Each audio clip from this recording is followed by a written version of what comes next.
Hello दोस्तों, welcome back to my channel. I hope आप सभी बहुत बहुत अच्छे से होंगे। दोस्तों, श्री कृष्ण की द्वारका नगरी के बारे में हम सभी जानते हैं और उसके जल में विलीन होने की कई पौराणिक कथाएं भी प्रचलित हैं। तो आज हम लोग उसी कथा के बारे में बात करेंगे। श्री कृष्ण की द्वारका नगरी के डूबने की दो वजह मानी जाती हैं। तो चलिए जानते हैं उनकी बारे में।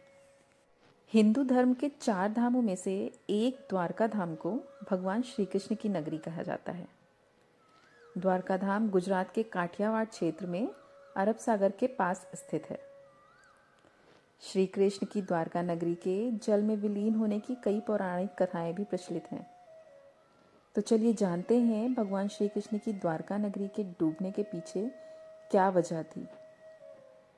पंडित इंद्रमणि घनश्याल बताते हैं कि श्री कृष्ण की द्वारका नगरी के डूबने के 2 मुख्य वजह मानी जाती हैं। चलिए पहला कारण, गांधारी का श्राप। पौराणिक कथा के अनुसार जरासंध द्वारा प्रजा पर होने वाले अत्याचारों को रोकने के लिए भगवान श्री कृष्ण मथुरा को छोड़कर चले गए थे। श्री कृष्ण ने समुद्र के किनारे अपनी एक दिव्य नगरी बसाई। इस नगरी का नाम द्वारका रखा। ऐसा माना जाता है कि महाभारत के 36 वर्ष के बाद द्वारका नगरी समुद्र में डूब गई थी। महाभारत में पांडवों की विजय हुई थी और सभी कौरवों का नाश हुआ था। इसके बाद जब युधिष्ठिर का हस्तिनापुर में राजतिलक हो रहा था, उस समय वहां पर श्री कृष्ण भी मौजूद थे। तब गांधारी ने श्री कृष्ण को महाभारत युद्ध का दोषी ठहराते हुए श्री कृष्ण को ये श्राप दिया कि अगर मैंने अपने आराध्य की सच्चे मन से आराधना की है और अगर मैंने अपना पत्नी धर्म निभाया है, तो जिस तरह मेरे कुल का नाश हुआ है, उसी तरह तुम्हारे कुल का भी नाश तुम्हारी आंखों के सामने होगा। कहते हैं कि इसी श्राप की वजह से श्री कृष्ण की द्वारका नगरी पानी में डूब गई। द्वारका नगरी डूबने का दूसरा कारण ऋषियों का श्राप माना गया है।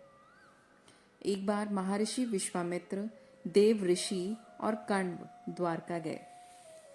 तब यादव वंश के कुछ लड़के ऋषियों के साथ उपहास करने के प्रयोजन से श्री कृष्ण के पुत्र साम को स्त्री के वेश में ले गए और ऋषियों से कहा कि यह स्त्री गर्भवती है। आप इसके गर्भ में पल रहे शिशु के बारे में बताइए कि क्या ये जन्म लेगा। ऋषियों ने अपना अपमान होता देख ऐसा श्राप दिया कि इसके गर्भ से मुसल उत्पन्न होगा और उस मुसल से समस्त यदुवंशी कुल का विनाश होगा। उसके बाद सभी यदुवंशी आपस में लड़ लड़कर मरने लगे थे। सभी यदुवंशियों की मृत्यु के बाद बलराम ने भी अपना शरीर त्याग दिया था। श्री कृष्ण पर किसी शिकारी ने हिरण समझकर बाण चला दिया, जिससे भगवान श्री कृष्ण देवलोक चले गए। उधर जब पांडवों को द्वारका में हुई अनहोनी का पता चला, तो अर्जुन तुरंत द्वारका गए और श्री कृष्ण के बचे हुए परिजनों को अपने साथ इंद्रप्रस्थ लेकर चले गए। इसके बाद देखते ही देखते पूरी द्वारका नगरी रहस्यमयी तरीके से समुद्र में समा गई। तो दोस्तों, कैसी लगी आप लोगों को आज की कहानी? प्लीज़ हमें कमेंट में ज़रूर बताएं। अगर आप लोगों को कहानी अच्छी लगी हो तो उसको लाइक ज़रूर कीजिएगा। आगे की कहानी सुनने के लिए मेरे चैनल को सब्सक्राइब कीजिए। तो मिलते हैं आगे की नई कहानी के साथ। तब तक आप लोग अपना प्लीज़ बहुत ध्यान रखिए।